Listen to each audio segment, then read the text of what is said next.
Chhinga Veng Net Rangers, Chhinga Veng Basketball Club tele Bethlehem Vengthlang Basketball Club te khela round of 16 ya third division screening a pink lampang hi Bethlehem lampang ani bounce pass lung zong an vom soda dunk man lo chin na hian kan gunan tran chawa minute lian khel to call basketball la tam lowa tem 3-5 ania Net Rangers te hi kanan puang ma sa zelanga net lampang hi Chhinga Veng Net Rangers lampang hi 3 ania Bethlehem Vengthlang 5 ani Bethlehem Vengthlang lampang in free throw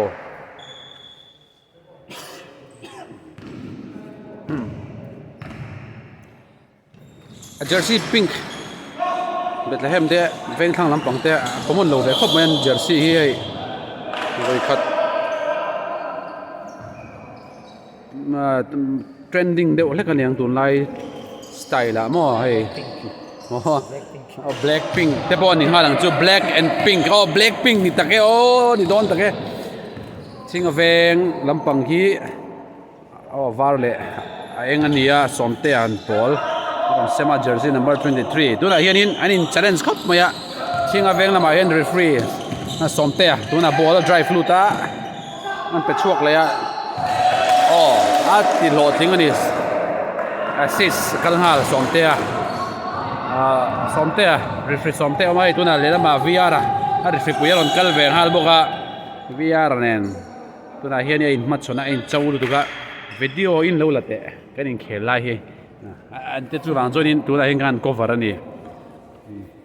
somte le VR match ania chunga ball fast to shot chuak thei kama point Chhinga Veng Net Rangers lampang 6 ania Bethlehem 5 ani yo deep 3 wow valu chiang ve Bethlehem lampang jersey number 1 lutea voi ni kan last match ania Chhinga Veng lama yan somte alo po Mr. MVP omani Mr. MVP here on che thau turangai taila ball la boinoi noya still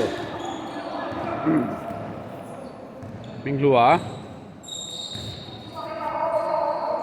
somte again 45 drive in kick out trap ball fumble boy nek neka Bethlehem Vengthlang lampang in ron la Bethlehem out of bound substitution tan bit king lawat lem in a phe de ulek mea ka kabit lama tang chuan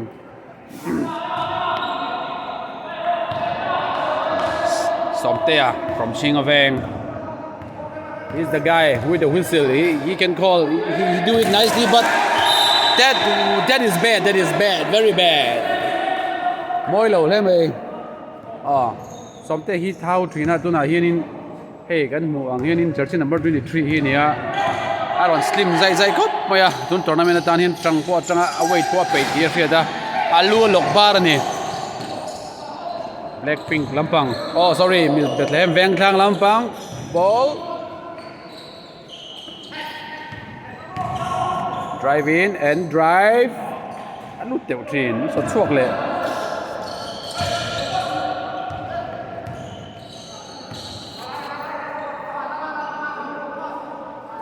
somte VR ne nai mat chona pe chuak le somte an game hi kalaman chi lawa tuna hianin coach Khanin kan zo vela hanin coach Khan tin nge ti don nge game plan kan tia kan lom le mai ti song khan min changa game plan hi ka chia lawa turu viau chho tura chon ngai turu chho viau tura ngai taila Chhinga Veng lampang 77 hip pui takani Chona hi so soilai mek in Chona with the 3 points kha an game sa po an chak chona nia tun tuma hin pulin nganin thena pool A B C D F G H I J K ha chho tu maya voi hi thau anin khel ani chuan tuna hin pre-quarter final an khel mega yeu ball thau du lo drive ball handle sama thave viara ma sela lut lo phei vele nga da Chhinga Veng lampang somte skip jam and the bucket Chhinga Veng points 9 Net Rangers 9 ania Bethlehem Vengthlang lampang 8 ani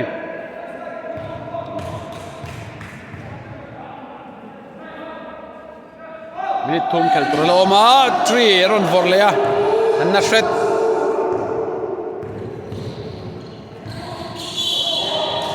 ti hianin kan referee te po hi an ti thar vele na chu anin khel thiama an ham thiam boka hei poi mo hle ma ya field ta che thiam hian an referee live a po hianin apui ngei don chiang don sa ni mo chu bang chuan na hianinคนฟีตะกินอันนี้เขลง่ายพวกกับไปใส่บอลเหลียวชัวก็Chhinga Vengลำบัง turnover นี่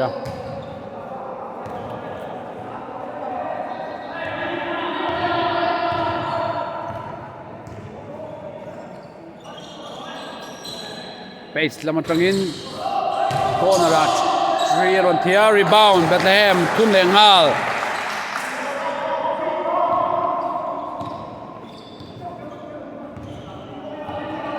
Montea high school higher sport te kanan nei chawa basketball hi al chho vut ani MSL an zo chawa tuna hianin season opening a zowa hian third division screening ina chun zom le ngal boka chol la om lo ni tun kuma hian kil khata changin viara halo om renga ball final on muwa basket na luta tikhan point 11-12 ania Net Rangers 11 Bethlehem 12 ania timeout ania an chol lokang timeout zowa Chhinga Veng ball chan ani Net Rangers ball attack 3 pass straight Montea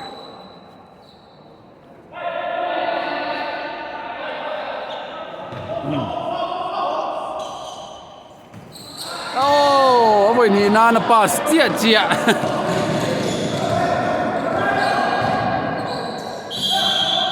out vele thunga turnover panin nei sui vele ngala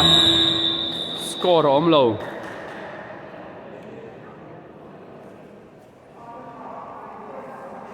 substitution ture mogan anti u ga ni masela ani lova captain in MC thu zo fia zo kari point hi 11-12 ania kan le theita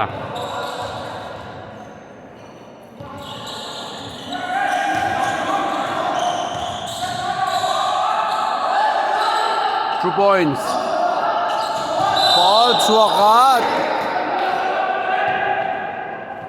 Blackpink Bethlehem Vengthlang lampang. Palian man nei lawa tun tumanin khela henin samse ro an leya. Oh, 3 points. Fale don up point no kang leya. 11-15. Bethlehem Vengthlang lamin lead vele tunga. Ball ang aya let le. And pass Saksaka 1-2 with the economy. Fast! Woo! And then out. And the turnovers. First quarter tan huna top dona. Second samtum le pali alom.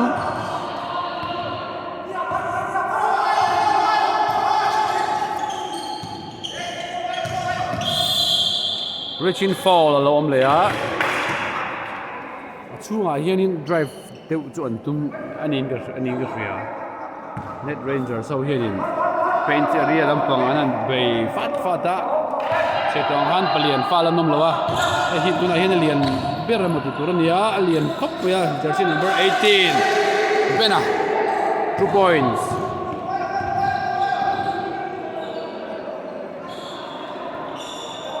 second som bang đôi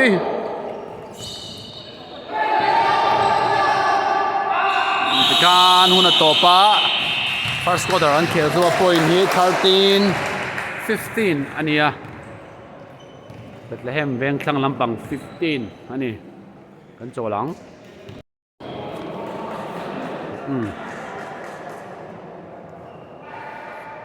second quarter Anton le don ta Net Rangers Chhinga Veng Basketball Club le Bethlehem Vengthlang Basketball Club te in khela tu na Chhinga Veng lampang ball inbound tu ni pon lama tangin the lut the fu me ya Bethlehem Vengthlang lampang hian Chhinga Veng lampang in ron ti vele hala chan nan hol rang lut takin hit khat po akal main Bethlehem Vengthlang lampang in fall ni ngala ni team fall pakhat na second quarter point 13-15 ano niya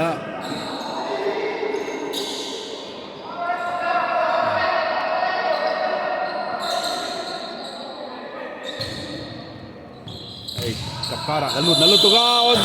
zuan na lo dal tal ngayon na om lo ni 18 di ka bena kaniya palian Chhinga Veng ta na palian ay Chhinga Veng lam Mr. MVP hi nát tal na lo deu ya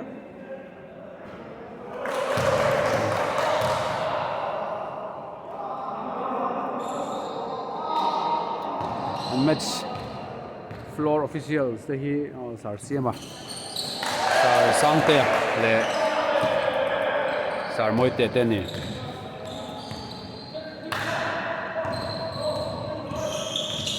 apa rang fe wo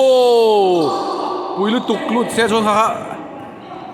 highlight reel nga lang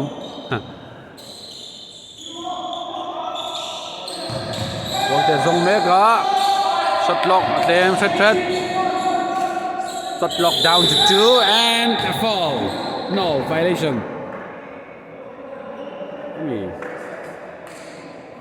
call zo ka mi cứ khan cho phát chiang man lo le technical fall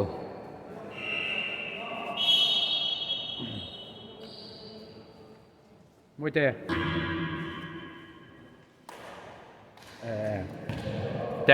technical fall ania Chhinga Veng lampang defense om dan lo moi lo deu ni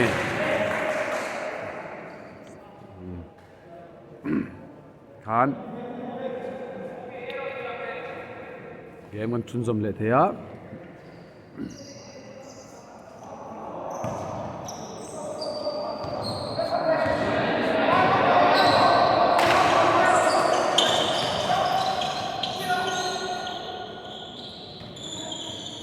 ball nuôi no comment để ngay juga cái thiểm chứ là ball nuôi ai rules hi an ron ti dang nuôi maya in lama te po hian lewin en zau ve tai la FIBA rules 2022 download tur kha om reng ania tin iref ti te nge apps sang te po kha om ve to in update du chuan in update na tur tha tak Monday apianga video mai tha ko na tur senior te ti te po kha en tur om to ni tin document thar lam tak aron release te om cho vereng to en te po hi kan ti ve vek tur kan rin tur an sia in chiar zau ve zel te po ngai cho tran ta ni Aizol City no yo bolak dan kha kan arle shat se chon referee in ron hamin garinga kiu kha ron thok payment to a boy ni nan tho thelle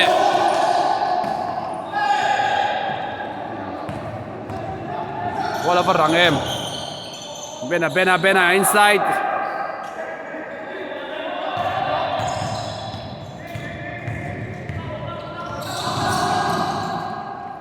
uluk to kop mai ma se ngalut thailo Bethlehem veng lampang Bethlehem Vengthlang lampang fighting aja ha ball boka basket lat om thailo ni te tang viau na ma se ban phar lut bu thai chia lo toya kan ti yang chi jing ka ra su ta piang to yang chi ka le po toy sut po toy mo toya te ha ron toy chi khen lo chia chi na oh still na layup cho lut ve to lut chuang lo Chhinga veng game of han zoi lo teu thinem te thila na khanin layup swal recovery on bay pay tur khanin da net rangers lama 3 points te tiam u jonna khan bol kha man to ani ma sira bol kha per chuak le a ai hi den tak ve ni samsei alaya ding hi da free chi ni lo ai ma je hin bong kon horn san khel to a bong kon horn sa khan samsei patoi te ko kha khel oh foul and one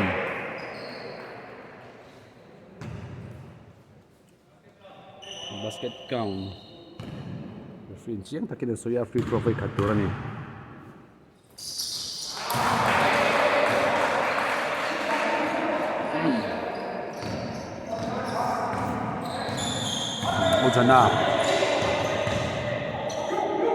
Ujana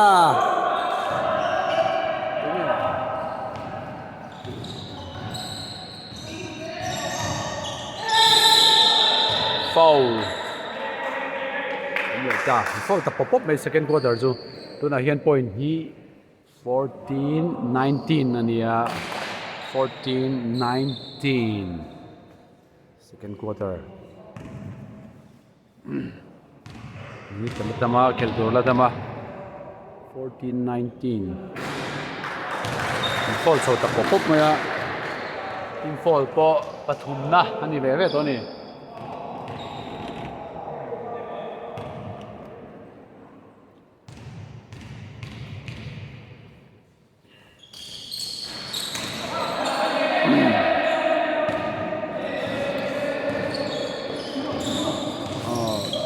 tunin khel tun team te hi tunami team te ri kan referee pani te som te le viara ma chonna ania ei khalai kan nia kan game ngai na oh ba pass dal em en lawin na ron hui phaya viara assist basket Bethlehem lamin nei zuya monte 2.0 nuta point hi 14-21 anita Bethlehem Vengthlang lampang an kang sang ta ha dam thak deu ta hlek kin riat thia 14-21 ani second quarter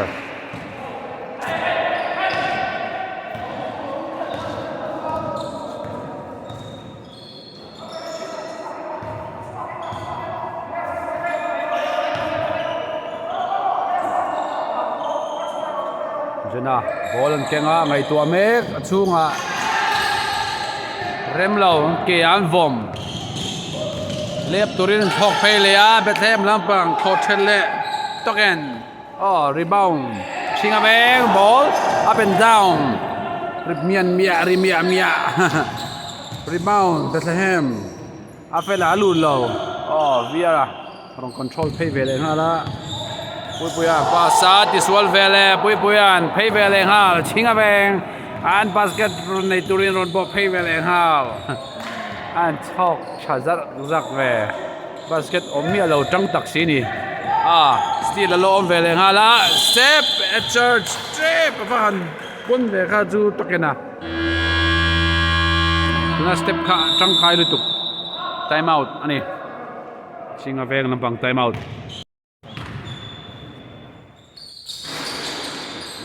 pwede na cái lâu cái được có cái gì đồn có alo họ tụt xong không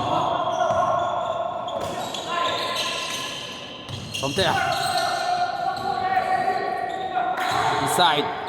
pena foul ham phak chin kha tol theta ni tuna kan defender kha thei top chuan an zuanga pena a palian phak china khan kiu vela haron ham buaya defender in foul draw chuaka ran Chhinga Veng 15 net rangers ni tuan kom hu mama adi thei daw continue angle thak zuai ani set in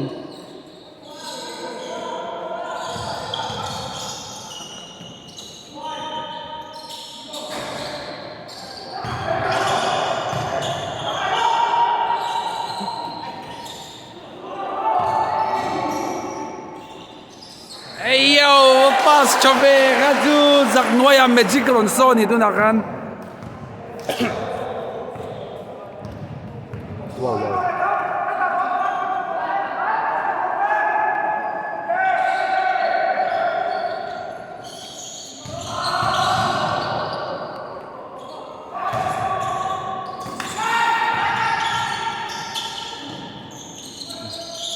Shot lock sa udon. Tunay na talaw ni Paul Puiten shot lock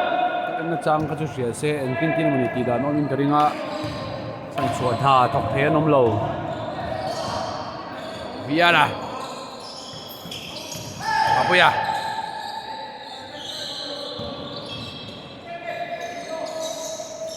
oh 3 today maya oh it's good tokena 3 points second quarter kaya zole trap to mit thumaloma 3-quarter final Chhinga Veng net rangers le Bethlehem Vengthlang te kaya chung lam pangai lawin pepeya let's go da mo chai ve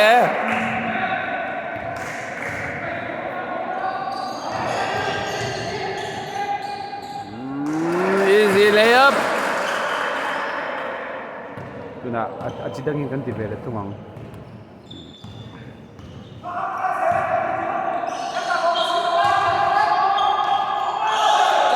sonte tuman neya ni mazela atum a thel de uleka origin fall alom leya net rangers lamin fall lo chuak leya in fall penalty ave ni to point 1931 you avar lampang net rangers 19 ania pe black pink lampang hi 31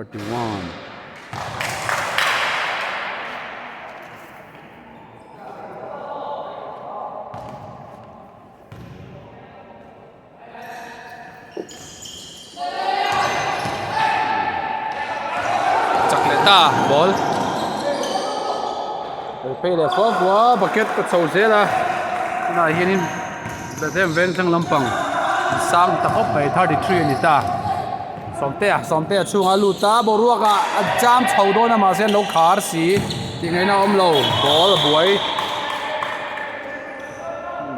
tokena basket lut thei khop maya leapa defender te pen khal thina tlanna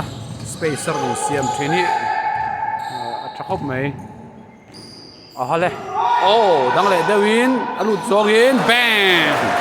2 points 35 19 an latanga var Chhinga Veng lampang jona ron thok pya ngai te bokin and turnover siam amun ngai avan ni le te ve na khanin hola man page se chonin ma chian basket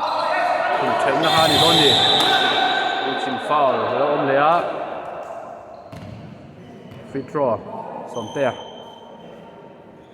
ball nei dona free throw ni khat le chan ve ama basket cut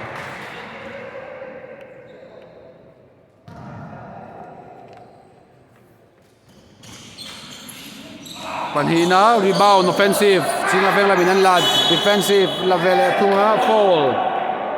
Afela quả sáng phô lăng chi kha penalty ni to wangin Chhinga Vengthlang kan pheyanga free throw kan neyang point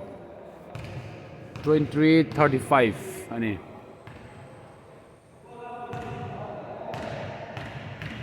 ai Chhinga Veng te po hian in school kota KM ni ka KM mo high school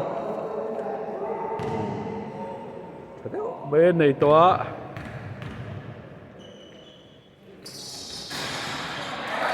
tournament à mình sẽ thấy turin này ball te hậu te po rồi nhìn lăn sầu về đó sáng ni som panga som pariat board sầu ka chuan in anom vak lo ni mà sẽ là hay hun rei lo te a rồi nhìn la chawa ven pa David ta hangai om chin khop maya kha tiang hun lai khan khel pui ve man se mình tin cho ringa Chhinga Vengthlang haron in up le ni Bethlehem nampang hi chu ani hi chuan kon hriat an lo nga ve tua Bethlehem Vengthlang wo van miss tel ve line a truma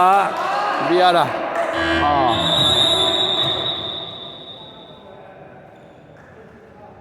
what a man what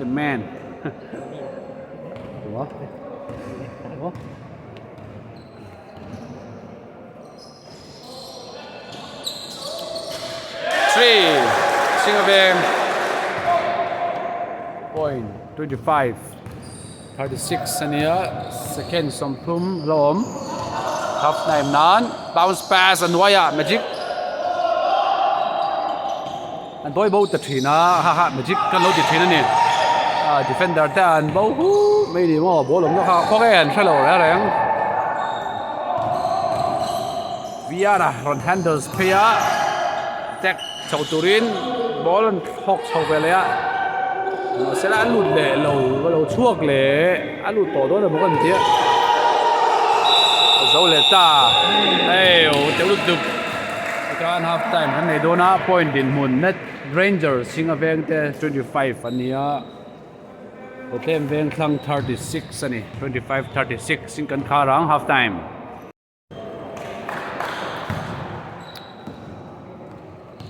half time còn zawa tu na third quarter kan chan mun anin thla ka Viara telamin ron ateka na Net Rangers People cut nan half time at tragin ball and trang via Jonah with 3 points kan soi lai make machinani ni china po u Jonah chu adin kan ti kha nia u Jonah thawani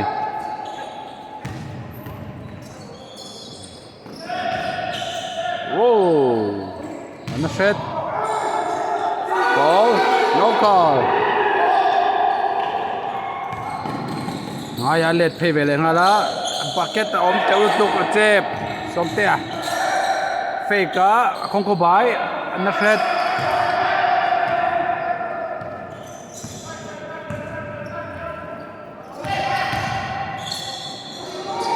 Jonah basket di lo ka chu point lo om lo wa call out point 29-35 ani avar Chhinga Veng Net Rangers lampang 29 Blackpink Bethlehem Vengthlang lampang 35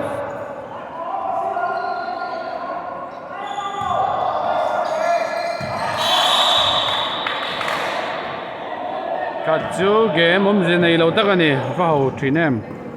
va thlen phei chia kha tianga va the out kha lom ui du chu fake jab Viara painteria aron nuta aron bolut nok 2 points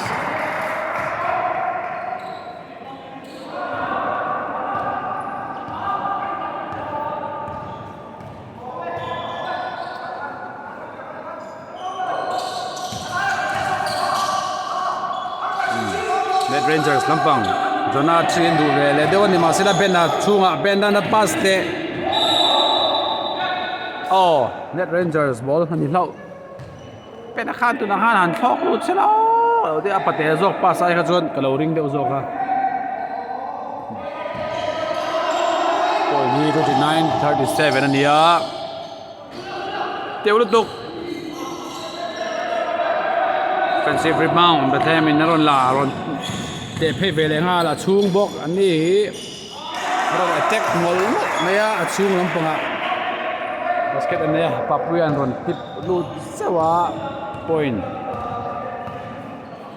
kang ve le 39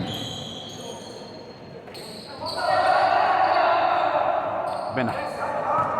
Chhinga sorry screen akal du le chia lo dewa free trap em zone defense hi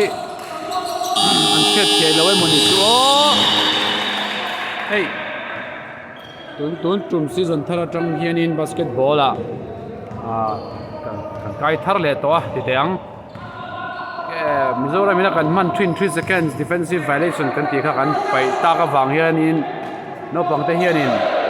3 true zone defense hi man an ron war chho vele ta khop maya hei hi u te ho pu te ho pate ate wang la ya an defense an khel dan per thin kha ania omun din hello Chhinga cross line from hell zone defense hi an khel ngai lo chuanin thria ngai na om non lo wani ma sala zone defense an man towa an man chuan shoot na hi a rem chang du khop maya catch and shoot te ka lo ti thin kha nia zone defense an drive vak ai chuan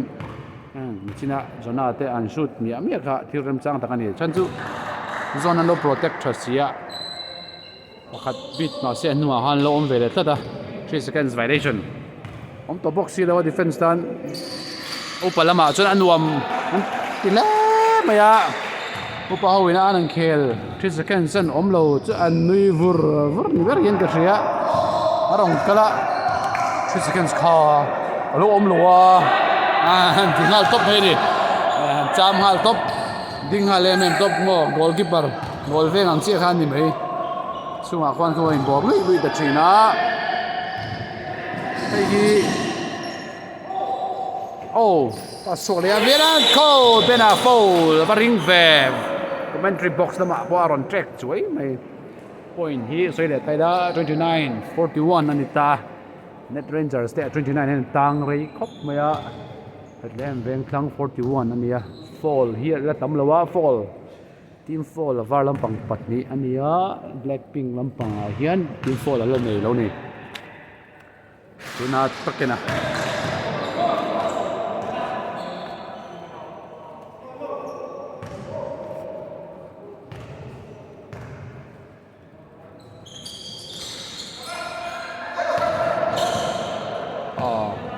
kan camera kan settings fu chiat lo wangin first quarter jump ball feel like a kanan nei man lo de leka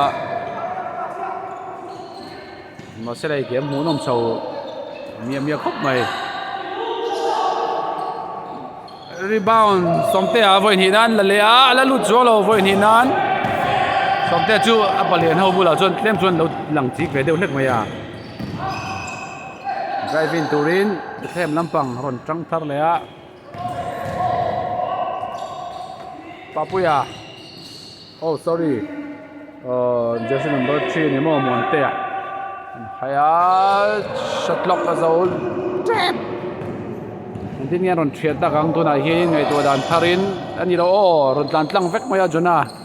ni dan dang ron ngai to ni ina pon time out la ka hun le maya ni ketrolom Chhinga ball rang tukin khe phei ve le nga la 3 points a somte a po theng phei ve theng rang ve tru shoot ta long tru rebound lak tu rom talo Viera chunga tangin a pon lama thok chuak ve le a ball rebound offensive rebound avoid hinan Bethlehem Vengthlang lamin nan la le Viera for 3 air ball Token air ball la chang zela shot clock zo don score pan chia ani shot clock zuarol khan fan nei ve kha ju point ni 43 ni ta 29-43 29 hi in tin na moniti ka lang ai chang tu pa to na mo don ball wala foul ar top maya tu bergen pek don ta jersey number 11 Viera somte ban lo pe nga foul and zone defense hian in no pang te hian in tactic chadeu nei hian ro in khel lo muni chu adia zone defense an man kan le lam pangin an mang ve tho ti hre tur nia ateu lo lutu ka chu ming lua over the play that thing is no go that thing is no go no you can take the rebound you can get the loose ball and you can play on just out just an air ball we are inside bang zone defense chu an mang ve thu thowa le lamin ma se ti dan dang deuh hlek ron mang ve thunga Bethlehem Vengthlang lamin basket ron nei ta thin 45 29 ala ni third quarter hian in basket ava om lo em Viera bola lawan papuya lo om papuyan bola keng chow al lo fall papuya man mol tuk deu mi free throw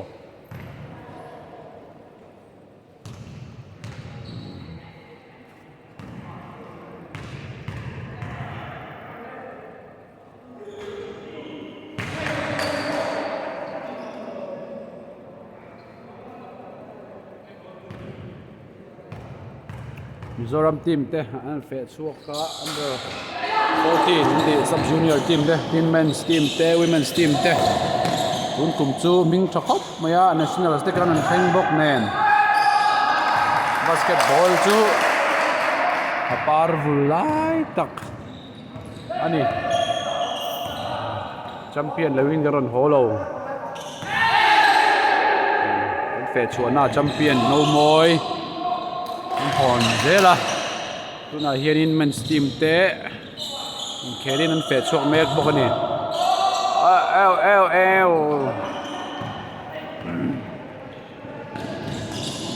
Bethlehem Vengthlang lampang an chaware a nuam an ti tran ni na thria tan khela point po sang to khop maya 47 ania point hongta basket Gan Benan 29 points Karan Honga 31 Chhinga Veng tan point 7 CM Net Rangers te 31 hun re tak ta to ni kum admi ha tan ti loina 29 kha tuna Aron Hongta half time atangin basket ni na strong jona lunen alom law ni shot clock azawa khal tui shada kumla ma shot clock vir chara mulawa Bethlehem lamin ball huna zo tuna Chhinga Veng tran minute khat le second somli pali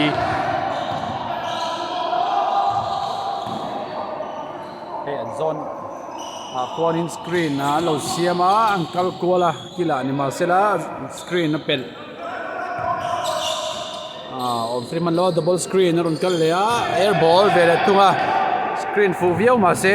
ball chang tu in air ball lau maya poia chuti rolling rang takin Bethlehem Vengthlang lamin cover in point ron nei le 49 points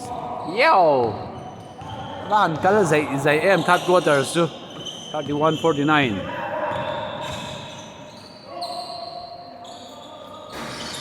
bang and bang and bang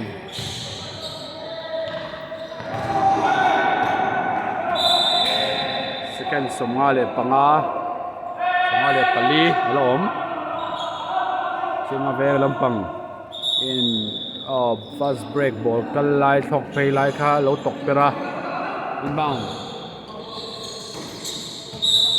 angain Bethlehem Vengthlang in ball changdon fourth quarter zo trap second Somali pathum alom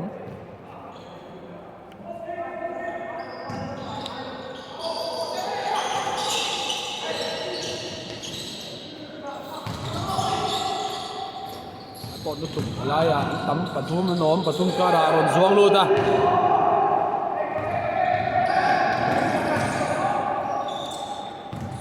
เป็นอ่ะตอนแม็กลุดเลยอ่ะอันนั้นเสร็จก็จักเวสแกนสัมทุมเจียลมบอลจันทุนจำโดนBethlehem Vengthlang Lampang substitution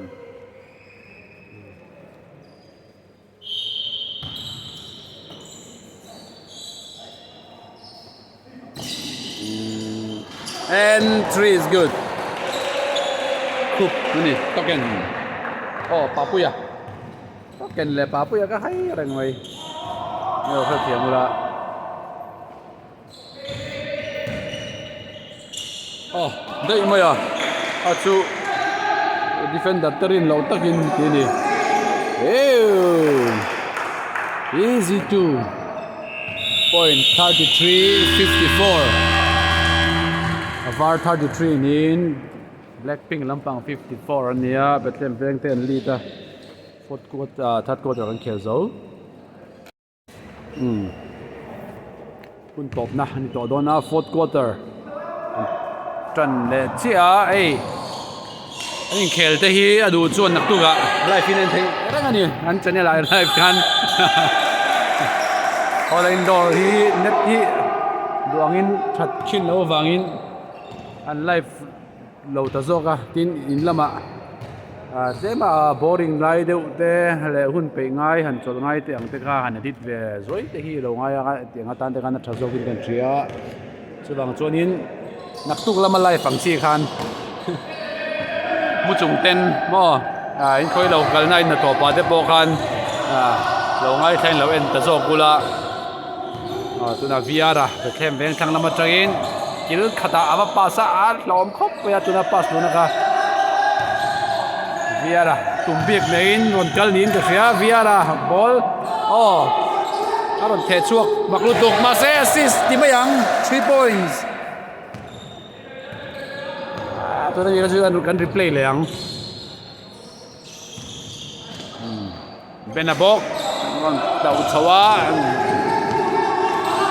เป็นปลินาวิอาราบอลเราเจ็บเราดูเราจะบุลลักลวงวิอาราfor 3 and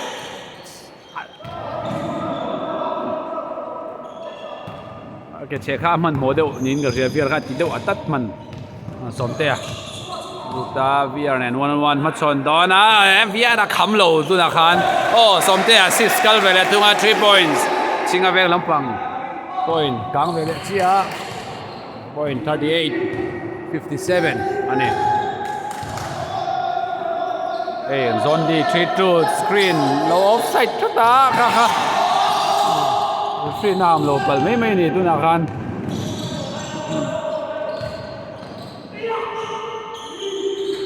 and easy bucket การที่เรา29นั่นตั้งกันที่ครับ fourth quarter ส่วนนี้เราลุตาเป็นอันนรหนสักชิงอาเวงลำปังเตะตัวไหนเห็นชิงอาเวงเน็ตเรนเจอร์ส14นี่เถอะตัวแต่แถมเวงครั้ง57อันนี้แต่แถมเวงครั้งรอนโชคลุดเด็ดจ้าอันเลี้ยบส่งที่กับเชียร์เซงตัวเราตั้มตัวดุกส่วนดิเฟนส์อันหันหน้าเฮียนี่อันรอนเลี้ยบลุดเมีย3 points รอนช่างตุ้ม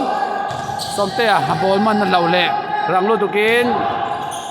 แต่แต้มแฝงรอนโชคเลยตา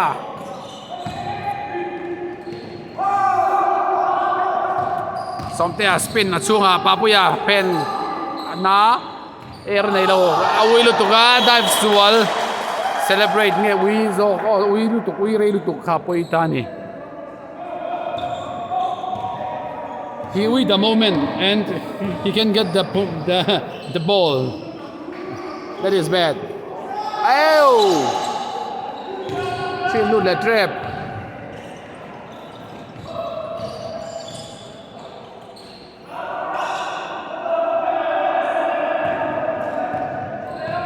Point 40-59.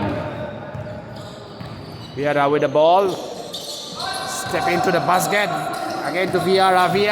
and he 1 2 left tiểu về bóng ra kia nó sâu lâu trip ai em này khác còn băng dấu trip bên vía đã kan vía đã lên lẽ 3 Bethlehem air ball som te haul sam lu tokin ball per lo la 40-59 Midley Kelturalo ma 3 points aron tivelia defender pakata buai tat mai som te defense pui lut tuk tu na khano Yo roin thing paya shake and bake and down som te atlu free throw nei don point 40-59 alani som te gen ban haron hon le nga ya pol the time point ni an tang le tuk 29 an tang 40 an tang le ya mo time out neyang free throw mine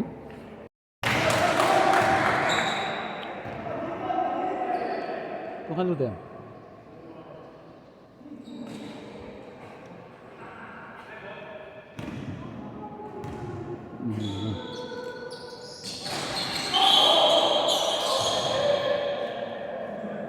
lút lan lút mà chết ta phải cắt xong tiền lột chuộc lại lâu mấy point 40-59 với tu mà lút lâu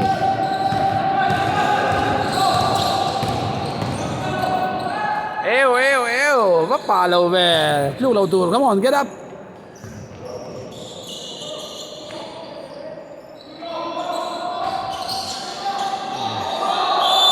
bao nhiêu lần đó nên Bethlehem Vengthlang BC chẳng thì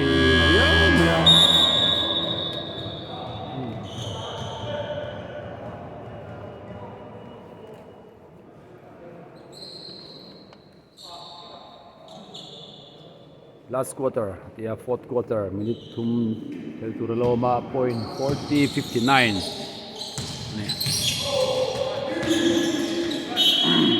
Dribble and unuk low. Kaya duangin ball control man lawa remaron pay pass tum ase ball dribble boy boxi defender in lozen ve boxi shot lock 11 ania si akira trangin ball ta phang trap di tu na khan kill khop me fast ball turnover Chhinga veng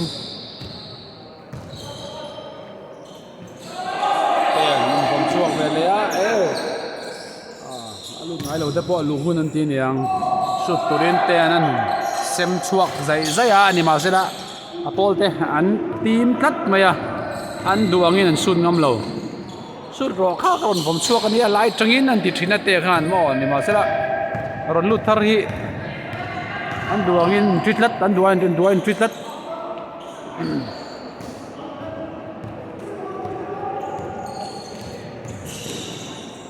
yêu sang về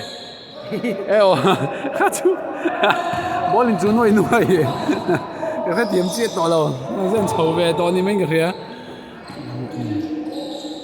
eo lại bị anh pass ton rắc mày á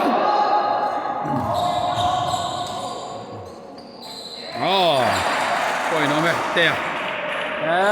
cái đồ đâu á mày team ten cái mà anh lay up mày nghe tè rồi thọc luôn thế này cho na sút hun viau khác thì mấy tổ có tí rất trăng hắn cho này ip lúc tôi có lom là ta nát thì tè reng lên 40 seconds này un top 9 point 43-61 tu không nó chip pass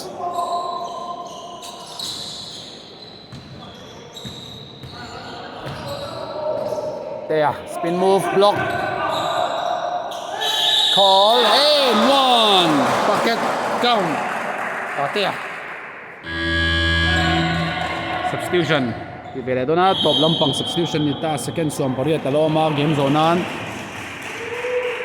point hi 43-63 ani Ravara England Rangers lampang hi 43 ania Bethlehem Vengthlang 63 man zo thei to du chuan in tin nge an ti don bên à tlan lut le a nai zong in bucket siam le shama 2 points 45 second sari second tum zotea keng zota tikhan and game zota net rangers Chhinga veng le Bethlehem Vengthlang basketball club te aning khela point 45-64 in black pink color lampang Bethlehem Vengthlang ten chaktani le in zavain mang trau le naktu ka kan pre quarter final kheli kan chun zom le ang